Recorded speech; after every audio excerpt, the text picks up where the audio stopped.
Hello everyone. This is Nyabohanse teacher channel. Welcome again.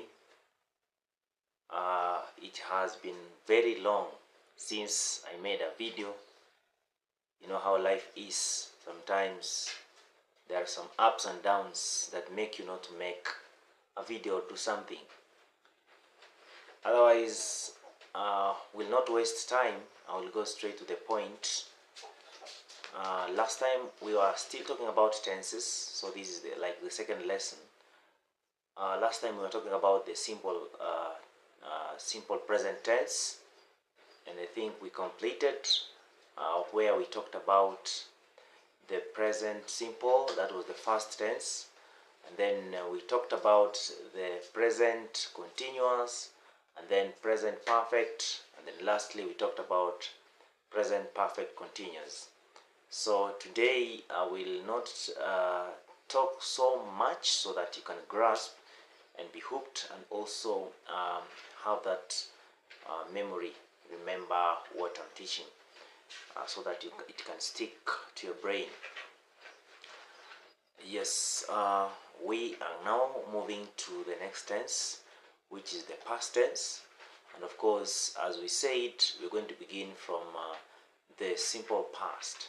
In fact, the simple past, most people say that it is the past tense, but past tense is broader. So the simple past is under the past tense. So in the past tense we have the simple past tense, and then we have past continuous, and then we have past perfect continuous, and then we also have, we have the first one is simple past, and then past continuous, and then we have past perfect, and then also past perfect continuous tenses.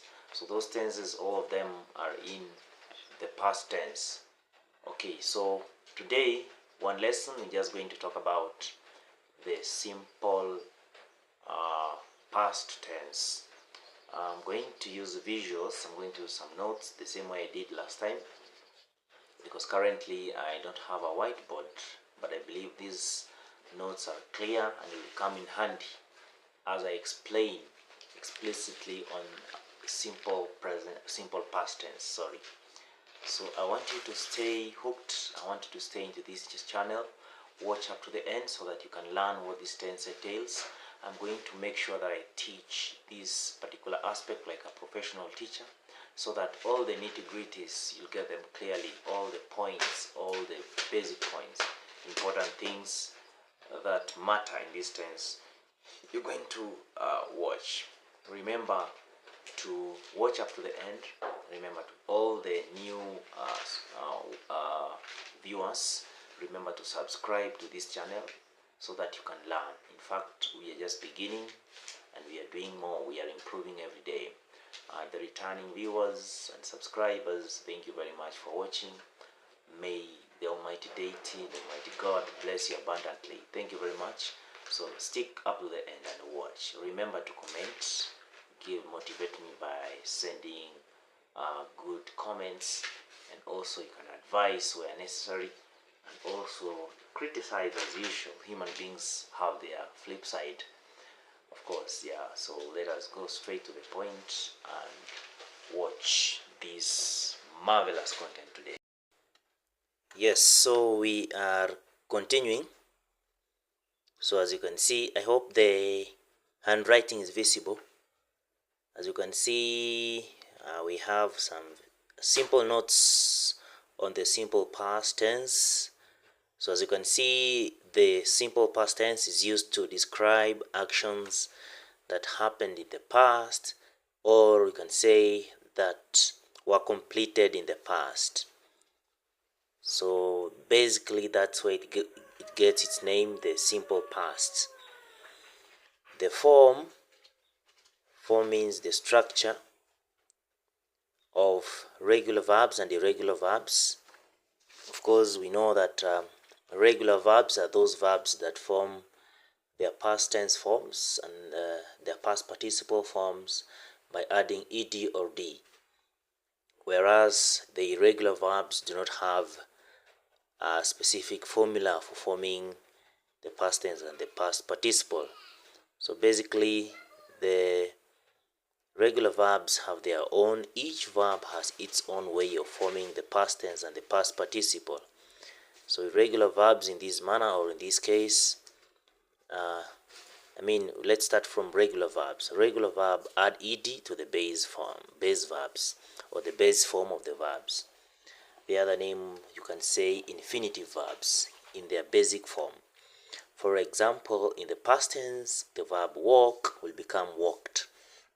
So if you are speaking at that time in the past, or you are referring to that particular time of the past, then walk become walked, play become played. So the base form of the verb is play. If you add ed, it becomes played. Walk, ed, if you add ed, it becomes walked. Then if you move to irregular verbs, the irregular verbs they change completely or stay the same. I've given examples of 3 verbs. 2 of them they change completely, and the last one stay the same. That is how the form is. So in the irregular verbs, you can see here, the verb go, the past tense is went. The verb eat, the past tense is ate. Put remains the same, just as we said earlier on.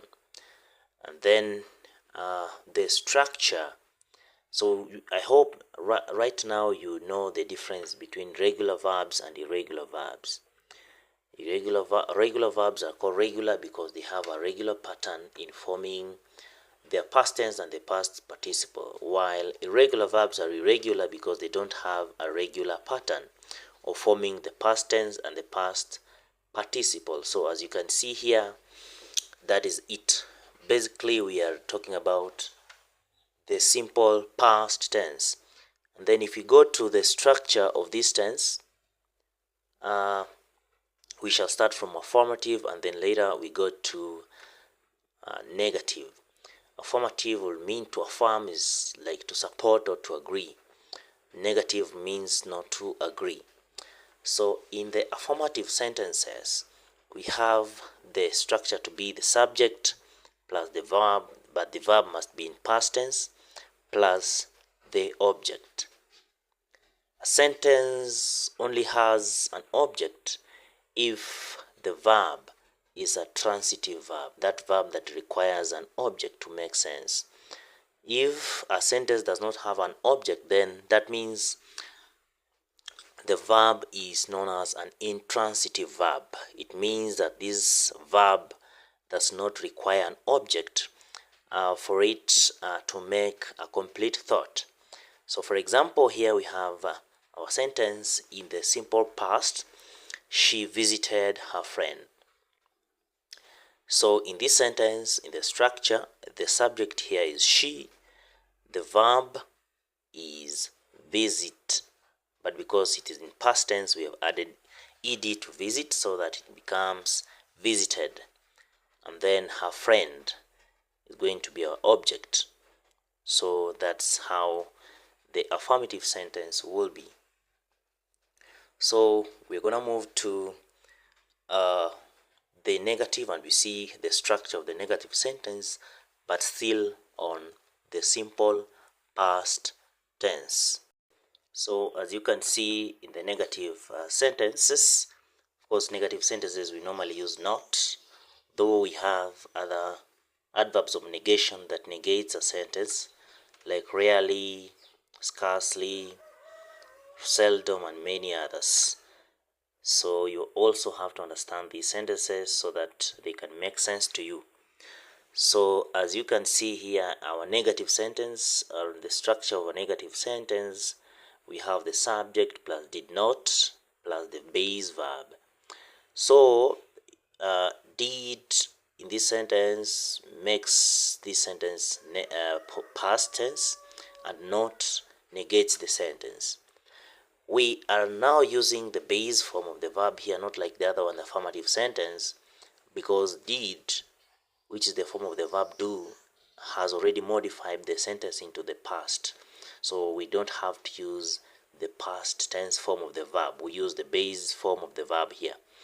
So for example, in this sentence, we have the subject here is he. Then we say he did not go to school. Of course, you cannot say he did not went to school. That one you'll be speaking your own English. The syntax will not agree. The subject and the verb will not agree if you say he did not went to school. So you have to use the base form or the base verb here so that the sentence would make sense. So he did not go to school. You cannot say he did not go to school also. So the verb remains the same in its infinitive form. That is the structure of the negative sentence. And then what if the sentence is an interrogative or a question? How will you change it? Or how will you write it? So the structure is did plus the subject plus the base verb and also plus a question mark, because this now is a question, or this is an interrogative sentence. For example, somebody can ask you, did you finish the work? So did, you is going to be our subject. The verb there is going to is finish, and then of course the sentence has ended with a question mark. The question mark appears like an ear of a normal person. So did you finish the work? It must end with a question mark for it to qualify to become an interrogative or a question. What about this sentence? Kind of a mix-up. He did not go to school. Can we change it into a question? I want to see whether my audience can be able to change this sentence into a question. He did not go to school. So you can comment, you can try that in the comment section and see if you can be able to change it into a question, because mostly in exams you can be given such sentences, complex sentences like those ones to be told to change into an interrogative or into a question. Of course, to interrogate means to ask. So if you're told to change into an interrogative, then I don't think it is a very, very complicated thing. So we move straight to the uses of this tense. What are the uses of this tense? Number one is to show or talk about the completed actions in the past, the completed aspects in the past. Yes, so for example, I watched the movie yesterday. I watched the movie yesterday. So yesterday is in the past. I'm speaking today. The actual time of speaking is now, but then I'm talking about an action that is complete in the past. And in that sentence, the action is watching the movie. So I watched the movie yesterday. Yesterday is an adverb of time. It has told us that the time that this particular person watched the movie is yesterday, but not any other day. Also, you can also this tense or the simple past can be used to tell us about the series of completed actions. In our sentence here, we talked about just one action, which is watched. But now you can also refer to many actions. A series is like a group. It's like one action to the other, or one thing to the other. Like in mathematics, students learn about series and sequence. So serially, things are arranged from one thing to another. For example, here in this sentence we have he entered, sat down, and slept. Maybe he entered the room, sat down, and finally slept. So if you look at the verbs here, we have entered. In fact, entered is a regular verb because the base verb is enter. If we add ed, it becomes entered. Sat is an irregular verb, so the base form of the verb sat is sit, so sat is the past tense. Slept is also an irregular verb of the base form of the verb sleep. So these there are three serialized actions. We have he entered, also he sat down, and also slept. Three actions that are go. Okay, this tense can also talk about the past habits, but with verbs, adverbs like always, usually, because these ones are adverbs of frequency, like always, usually. They usually show how many times something has happened. So if we say he usually or he always walked, for example, in this sentence, they always walked to school, then that becomes a habit that this person, every now and then, every time, he does a particular action. But now in this sentence, we are talking about the past tense. Let us not confuse it with the other tense. So they always walked to school. For example, this sentence, it qualifies for it to become a past tense because of the verb walked. So they always walked to school. So it means this person is speaking of an action of the past, but it is also a habit. So if you want to get the difference between this tense and also the simple present, if somebody says they always walks to school, then that one is the simple present tense. But this one, they always walked to school. It means maybe this person is talking about a completed action that used to be a habit in the past. And then the last issue, the last part, is talking about the time expressions used when speaking or when talking about the simple past. So the time expressions, we have yesterday, referring to the past; last week, that also refers to the past; in 2005, that also refers to the past, especially if you're talking about, we are speaking in this year 2025. An hour ago, that is also in the past. In fact, even 5 minutes ago is the past, as long as the actions are not relevant at this time as you're speaking or at the moment of speaking.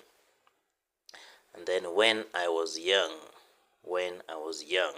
so that means now you're old and you're speaking about an action that you did the time that you were young. Yeah, so that is that. So basically, we have completed today's lesson on the simple past. You can zoom in the notes so that those ones that did not see clearly can see.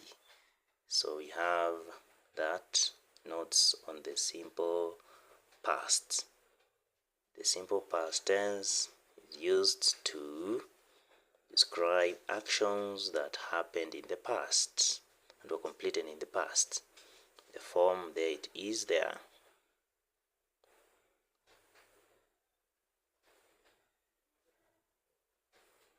You can see the verbs regular and irregular clearly. I think we have talked about this.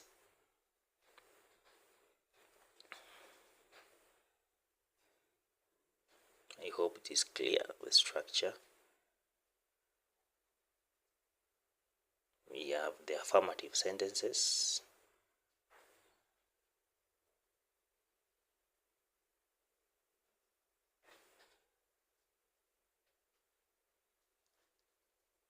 Then the negative. The negative, subject did not plus base verb, question, you can see, just like that. Basically just to ensure that this one sticks in your mind. If you want to write them down, you can pause and write. The notes are very clear, I think, very clear. Time expressions, just like that. Thank you very much for watching, for listening up to the end. Yes. Thank you for watching up to the end. Let me see by show of hands how many people have watched up to the end. Thank you very much. This is Nyabohanse teacher. We have had a very important lesson on the simple past tense. So in fact, if you're keen enough, it was a very knowledgeing and it was a very important lesson. Okay, now this is Nyabohanse teacher. I ask people all over the world. There's so many people all over the world, millions. Please subscribe to this channel, support me. My contacts are in my my channel description. If you want to have maybe coaching on the language, you can always reach me. If you want to support me, my number is also there. This channel is about teaching. I'm a teacher of English and literature. I usually teach language, specifically English, but sometimes I teach Kiswahili because I have my friends from abroad, people from Jamaica, people from US, UK, people from India. I've seen people watching, people from Australia, all over the world, Nigeria, Ghana, Sierra Leone, and everywhere. I usually teach Kiswahili, though that is not my major. My major is English and literature. Yeah, so currently I'm continuing to teach on the past tense. The next lesson I'm going to teach about the past continuous, past perfect, and also lastly past perfect continuous. Stay tuned for more. I wish you all the best. Good health. Greetings to all of you. Goodbye everyone. Let's meet next. Stay safe. Let us be alive up to that moment. May the Almighty God bless you abundantly as you're watching and supporting this channel, Nyabohanse teacher. Thank you for watching. Bless up.